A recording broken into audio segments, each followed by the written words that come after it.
Lightning like Steve McQueen. I'm in the fast lane when the light turns green. And I built tough, I ain't nothing but grit. Cause I made rugged blood, sweat, and spit. Yeah, like a horse I fly. Better brace yourself in for a bumpy ride. I like to play hard, but I work harder. And I weather the storm cause I'm built stronger. What is up, everybody? We are back. We are live. It is the Freight Coach Morning Show, the top morning show in transportation, coming to you guys every single weekday, usually 8:30 a.m. Pacific, 10:30 Central, to break down some industry headlines and most importantly, provide some actual insight into what you can do with all of this information. If this is your first time tuning in, welcome. This is the real side of freight, ladies and gentlemen. And what do I mean by that? I mean, I only speak to transportation professionals on this show, as well as my twice a week long form podcast, because I want to put the right information out there that you can apply, utilize, and see a meaningful difference in your business and your life. It's one of the many, many reasons why I proudly fly this American flag every single day. A, we're the greatest nation on earth, but B, I'm living my American dream, and I want to help each and every one of you live yours as well. As you can see, we're going live a little bit earlier than normal today. It's because I'm out on the road in a very dimly lit hotel room in northern Arizona here. I'm out visiting some prospects today, and I'll be back down in the studio tomorrow and everything. But before I go any further, as always, you guys, I got to give a shout out to my friends over at VHub, vhubapp.com. Whether you're a broker, carrier, or shipper, we all need access to trailers at some point in time. And we all enjoy making money, right? Because that's what you get with VHub. You can jump on there and grab some of those repositionings that they have on their platform, you guys. And right now what they're working on is they got 20 drive-ins out in Lafayette, Indiana, needing to get down to Lake City, Florida, and it's paying just over $400 US to move them. They have a drive-in in Fontana, California, needing to get out to Springdale, Arkansas, and you get $1,080 on that. They have 4 drive-ins in San Bernardino, needing to get to Columbus, Ohio, and you get $990 to move that. And then they also have a reefer in Lebanon, Illinois, needing to go to Fridley, Minnesota. You get a little over $400 US to do that. And then finally, if you're needing to get back up into Canada, they have Evansville, Wisconsin, going to Mississauga, Ontario. You get 500 Canadian to do that. And then they also have Parkland, Florida, going up to Milton, Ontario, and you get 1,000 Canadian to do that, you guys. So hit them up, vhubapp.com. And my man, Zach Lonergan and Stacy Steen, my friend Stacy, she'll be in the audience. Just do me a favor. Let them know that the Freight Coach sent you. Corey, what is going on, man? He is watching over on YouTube today. Yeah, as you guys can see, I'm not in studio. I am just making it happen. And a lot of, because I've been asked, like, why do you go live when you're on the road and stuff like that, when you're not in the studio? And for me, it's one of those things that, like, A, I get to do this stuff every single day. Like, I love sitting here and creating content for the transportation industry. But B, like, this is part of it, right? This is part of growing your business. And it's not always going to be ideal situations, right? I think that's what stops a lot of individuals in their tracks, because they're looking for the perfect moment, right? Like, I mean, so many people have came to me about, how do I start creating content? I'm just hit record. And, there's that paralysis analysis that is going on out there. And it stops so many people in their tracks because of the what if factor behind it. And LinkedIn's having issues. Yeah, Corey. Again, man, it's another thing where, it's never going to be ideal. But, this is why I also go live on multiple platforms, because of that. There's a lot of stuff that's out of my control. I can only control what I can control. And that's me showing up every single day to go live and stuff like that. But again, it's back down to what I was talking about. It's never going to be ideal. There's never a perfect time, except for right now, so it's like, here I am, I'm out on the road, and I'm going to continue to show up, right? Like, I'm going to go visit a couple of prospects today, because that's my whole strategy with everybody within a driving distance of Arizona.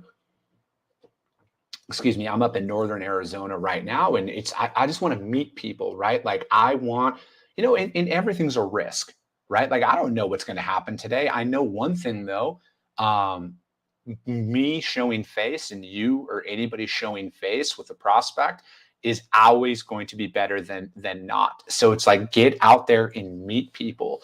Because nothing's guaranteed, right? There's no guarantee that, oh, if I do this, what if it doesn't work out, and that's another thing too. And it's like, well, what if it does, right? Or, you know what, maybe it's not an immediate ROI, but like, don't discredit the skills that you are gaining by doing what you're doing every single day, right? And because there is no instant gratification, right? And that's what a lot of people want, right? They want that instant gratification. Oh, I'll do that if it's going to net me X. But it's like, what you don't realize is in those moments, that's where all the confidence comes from, right?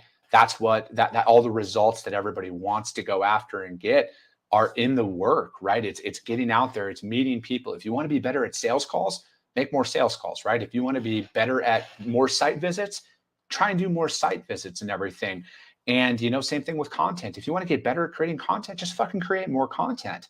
And to me, it's that simple. And I'm just coming to you from somebody who's pretty much created content every single day for the last 3.5 years.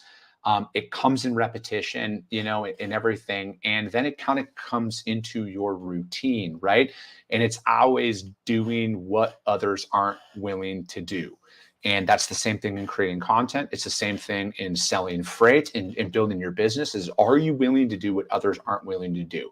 A lot of people want to sit behind a phone. They want to sit behind an email and they want to try and do stuff that way. I would rather take my time, go and visit somebody, see their operation, get a feel for what they have at their site there. I mean, if you guys aren't, which I'm sure you guys all are, but if you're not following Brent Orsuga, that's what he does with his recruiting with Pinnacle Growth Advisors, right? Like he goes on site everywhere to get a vibe for who he's working with. And that to me is another reason of why I do that in freight, right? Like I want to get out there. I want to see the places that my drivers are going to be picking up and delivering to. I want to get a feel for that operation. I want to see like, what is it on site? Is there, truck stops close by? What can I do to make my customers' freight more appealing out there? And then furthermore, I want to be able to relate with them about, hey, I know what's going on. I know that there's this is, at this facility, it's just getting a better feel for it. And that's going to help you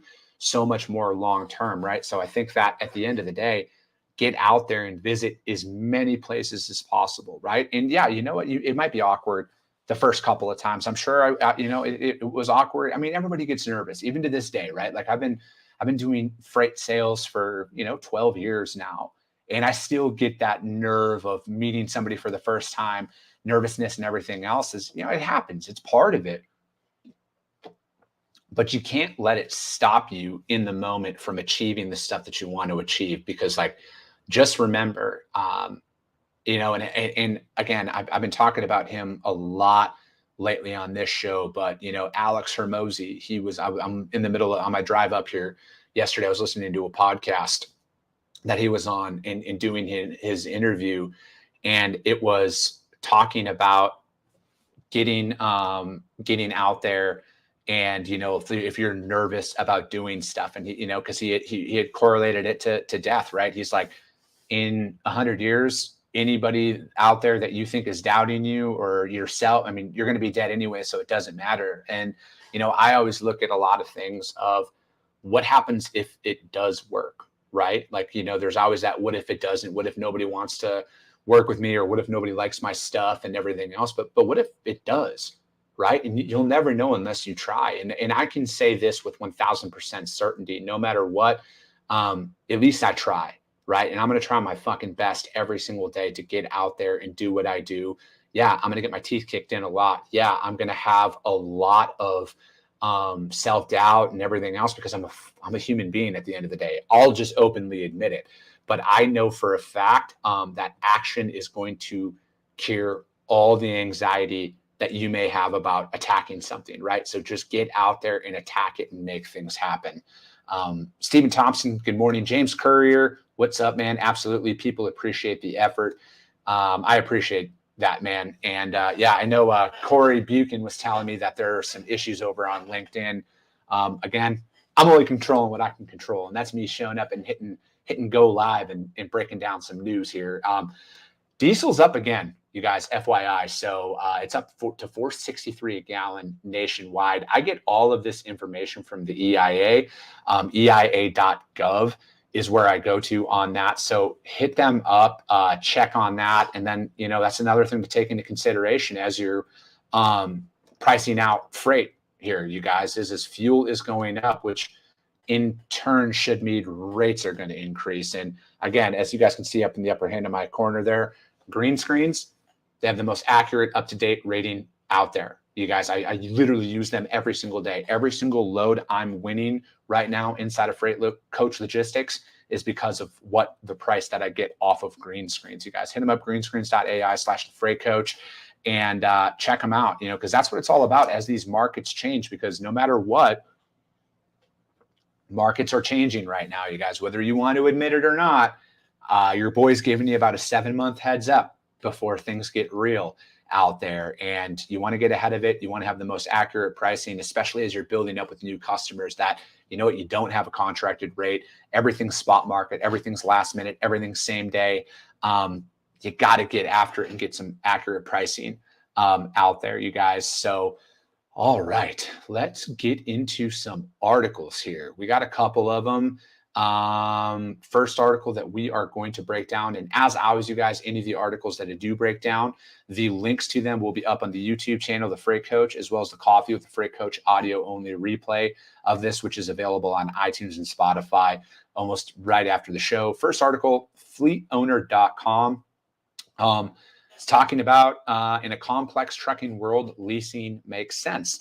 The cost of operating a truck was more than $2 a mile, according to the American Transportation Research Institute analysis of operations cost of trucking in their 2023 update. This is the first time since the ATRI began reporting that the cost of trucking in 2008 that has exceeded $2 a mile out there.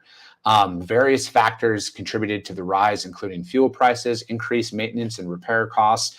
In addition to the increased costs, today's trucks are more complex. Fleets have to contend with continued development and delayed in the deployment of alternative fuel sources. Given all of these changes, fleets should consider looking at full service leasing as an option, or you should consider hitting up my boy James Courier with Finlock. I'm just throwing that out there right now. And then full service leasing allows you allows fleet to gain more control of their operations. And then the benefits of full service truck leasing, and and again, because it's like getting out there and buying a truck or a trailer, or everything right away might not be in your financial capabilities right away in business. And this leasing is a very viable option in the short term or even the long term, right? Some of the long-term people out there go, talk about financing, leasing, and everything else and exploring it. I mean, again, hit up my man James. He will gladly walk you through all of this stuff to help you make the best decision inside of your business. But those are very real conversations that a lot of people have is it's like, hey, I might have the money to buy a truck, but I don't have the money to buy a trailer. And this is just another alternative. And, again, a lot of people out there aren't going to talk about the realities of this stuff. But, as somebody who's bootstrapping their companies, costs are everything, and looking for the most viable price to get the most ROI out of your business is something out there. So the benefits of this is it does minimize costs. Leasing companies purchase large quantities of trucks, which allows them to take advantage of economies of scale in purchasing assets. Since there are large purchasers of trucks, they are likely to have advantage when it comes down to new vehicle allocations. And these economies of scale also apply to maintenance and repairs. And that's another thing to look into if you're out there looking into leasing some equipment. You guys, the maintenance side of things come into play and everything else, and talking to them about the lease agreement of what is covered under that lease. And especially when it comes down to maintenance, budget consistencies. Full service leasing provides fleets with a set price for maintenance and repairs, which simplifies budgeting and insulates them from volatile price swings from parts and labor. It's another thing to take into consideration. Just because you're paying, arbitrary number here, if you're paying $500 right now to get your oil changed on your semi, it doesn't always stay that rate all the time, but if you're involved in a lease to purchase program or something like that, you can find that consistent maintenance price out there to help you budget more. And then, it comes down to newer technology and that they can test technology features and powertrains options to see how they perform out there. And, and again, it's like if you're a smaller, if you're just looking to get your first truck out there, this gets you more reliable equipment right away than what you might be able to purchase if you were going out there to that, because it goes on there about the newer equipment and that you can set up leasing terms, regularly. And then new equipment tends to be more efficient and has a great aid in in attracting a driver, and then better speccing. And then the expertise of leasing companies can be useful for fleets out there. And then within the current complexity in trucking, upcoming regulatory changes that will further complicate things, and talking about zero emissions and everything else. And, this is, again, this was a short article, but I wanted to bring this up because, this is from fleetowner.com, and it's in a complex world. Leasing makes sense because it's another alternative out there for you to look into as a business, right? Because you might not be able to purchase a truck. You might not have, but you can get into a lease option and everything else, and leasing your equipment. It's not, when you're starting your business, there's not always that clear-cut path out there. Financial constraints are a very real thing for a lot of people in any economy, but especially in today. But I'm never going to sit here and say that, oh, you should wait to start a business. I'm all about just jumping in and figuring it out, right? I'm not saying my way is the best way or anything like that, but that's just my mentality is I would rather start and figure it out as I go, than try and plan for the perfect time, because there is no perfect time to start anything. But there are other alternative options out there, and there are great companies out there that want to work with you in the long term. And you never know, maybe you're looking at the numbers and you don't think purchasing a truck is an option. Again, that's why I bring my man James Courier on all the time to talk about this stuff, right? Because there might be an option out there for you, and you should go and talk to a professional who can walk you through the steps of purchasing your equipment and everything else, and then helping, maybe you want to talk to somebody you haven't even started yet, but you're like, hey, I want to start off as an owner operator, but I want to add trucks along the way. And then look at that roadmap, have those conversations up front. I think that if that's one thing that I've learned is go big, right? Think a lot bigger than you're thinking right now, because if you set yourself up to think small, you're going to attract small. So I always think big, think large in those results, and and talk to a professional about it who will want to work with you long term. All right, let's see here. Next article we are going to break down. This one is from ttnews.com.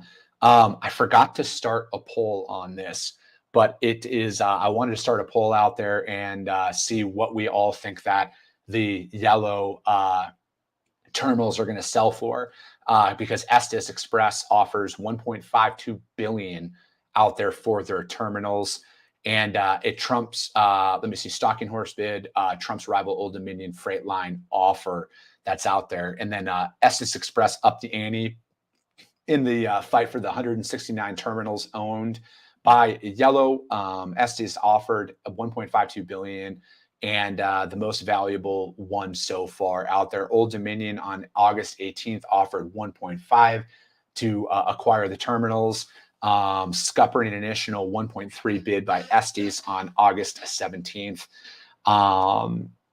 And let me see here. And then it goes, I'm just saying the Estes Stalking Horse bid is an improvement over the Old Dominion bid because it offers more money for the acquired assets and less fees in terms of bid protection. Yellow said out there. Estes Express trimmed the size of its breakup fee after what Yellow's lawyers termed hard-fought negotiations with both the Richmond, Virginia-based carrier and the Thomasville, North Carolina-based one, which is Old Dominion. And then the bid protections add up to a maximum of $9.1 million, comprising of a $7.5 million breakup fee and excess reimbursement of up to $1.6 billion. For comparison, when Estes first submitted, the breakup fee alone totaled $26 million, or 2% of the transaction. Beyond that, Yellow's lawyers said that around 540 prospective purchasers have contacted the company so far asking about his rolling stock in property assets. Some 307 of those interested parties had executed confidentiality agreements out there. And then Yellow owned about 12,000 tractors and 42,000 trailers at the end of the second quarter. And that the Yellow, the auctions will be off on, the assets will be auctioned off on the 18th of next month. Before then, the latest hearing out there takes place on September 15th, among the key, which was a couple of days ago. But among the key matters, for approval will be the minutia of the auction process, plus the final approval on 142.5 million in loans from hedge fund, Citadel, and everything else. And then the MFN partners in Yellow, who is now Yellow's largest stakeholders, and then they bought out, Citadel bought out Apollo Management's $485 million loan out there. It's getting interesting, right? And there's going to be, again, if you're talking about used trucks and everything else that are in the market right now, I mean, again, I feel like James should have been on this episode today with me for as much as I'm bringing him up, because we were talking about this the last time he was on and what this could do to affect the used market pricing and everything else when we're looking at such a large quantity of equipment coming out to the auction market and everything else. It's going to be interesting to see what happens. And it's going to be really interesting to see how this bids out. I think it's going to close out. I think somebody's going to come in last minute. Again, mine is Knight Swift. That's my dark horse candidate through all of this. I think they're going to come in late, and I think they're going to buy out their entire terminal network. And my gut is it's going to be like 1.8 billion is what they're going to do for that. And it's crazy to sit here and say these numbers, but putting them into context though, you guys, it's not really a lot of money for some of these companies and the size of them already.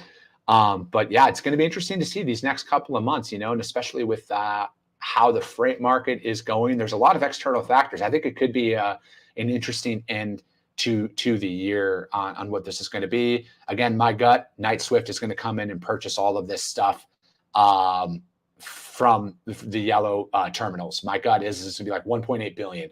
Just throwing that out there, complete guess. That article, ttnews.com, and that is talking about Estes upping the ante to the terminal network for 1.52 billion out there for Yellow's terminals. It's going to be interesting. I don't know about that, James. That would be interesting, actually, man. James says, any chance the two of the three big three combined to buy the real estate?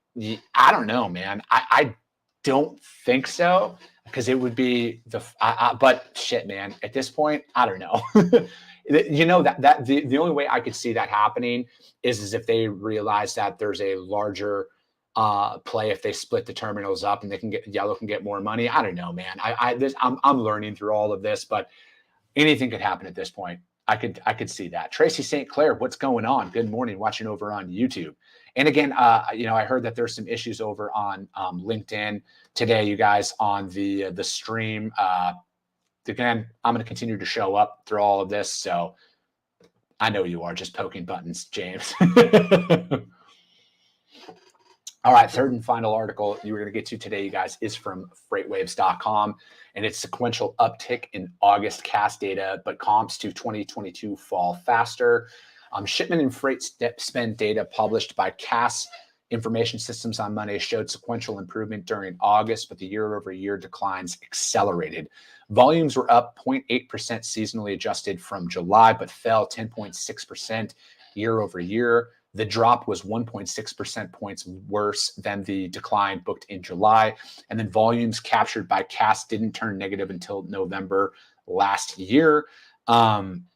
Let me see here. The update is worse than recent commentary provided by truckload carriers at an investor conference, where some said the market was becoming more balanced. At the event, multimodal JB Hunt said its customers have right-sized inventories, and that some expected volumes to increase at the back half of the year. Part of the large decline is the comparison to the extraordinary time last summer when destocking was creating freight demand and retailers shipped out stale inventories. Act Research, Tim Denoyer said that. And then he also pointed out that private fleet private fleet growth, which presented volumes at for-hire carriers. Denoyer said that the industry has been in a down cycle for 20 months, which is just shy of the average of 21 to 28 months experienced in the last 3 cycles. And Cass's index is dominated by truckload freight, which accounts for more than half of the total expenditures. LTL, rail, and parcel account for the bulk of the remainder. If the typical seasonality holds, Cass shipment sub-index will be flat sequentially in December, but down 8% year over year. And again, this is another, again, there's so many different avenues you can take with this. I'll finish with the article before I put my final thoughts out there. And then freight expenditures increased 1.8% in seasonally adjusted, but we're down 25% year over year. And then the magnitude of the decline was in line to the prior 2 months. And the expenditure sub-index captures the total amount spent on freight, including diesel fuel, which were lower 12%. But I think that's going to be another big bump in freight spend, and everything else is with fuel up as much as it is. I mean, it's up to $4.63 a gallon nationwide right now. That's going to have a huge bump in freight spend out here, especially for those companies that are in a line haul plus fuel bidding environment. I think that, because it talks about the stabilization of spot rates and smaller decline in contracted rates. And we've recently heard across anecdotes of fleets addressing unacceptable rates with some success remediating sharp rate declines. While not likely widespread, this suggests that rates are nearing their lows. And then throughout significant progress, though significant progress has been made in rebalancing, we think it's unlikely that the industry capacity will broadly tighten until pressure from private fleet growth eases, which seems possible in the next couple of months. Let me see. That article was from freightwaves.com, and it was about the sequential uptick in August Cass data, but comps to 2022 fall faster. I personally think that next month it's going to be singing a different tune, because rates are going to increase here. I think with fuel, I mean, they should increase with fuel. I can't speak for anything out there, but I think that they should increase with fuel coming up because fuel is not slowing down. It is up exponentially here over the last 12 weeks, and I think it's only going to continue to rise throughout the end of the year. And then talking about the surge in private fleets, there's a lot of companies out there who have deemed that it is more cost effective to just bring all their transportation in-house. So that could be another reason why we're not seeing the market flip already as well, is because the access to the freight, that is, the freight volumes are down because some of these companies are going to a private fleet. So it's, it's still like there's still an overcapacity, and I'm using air quotes there just to kind of explain why the market possibly hasn't shifted as a whole. But yeah, that is going to be it for today, you guys. We'll be back tomorrow in studio. We'll be live 8:30 a.m. Pacific, 10:30 Central. As always, if you guys got value in what you heard here, subscribe to the show, you guys. Get it out there to your network, because if you see value, your network's going to see value in it as well. I appreciate you guys. I love you guys, and we'll be talking to you soon.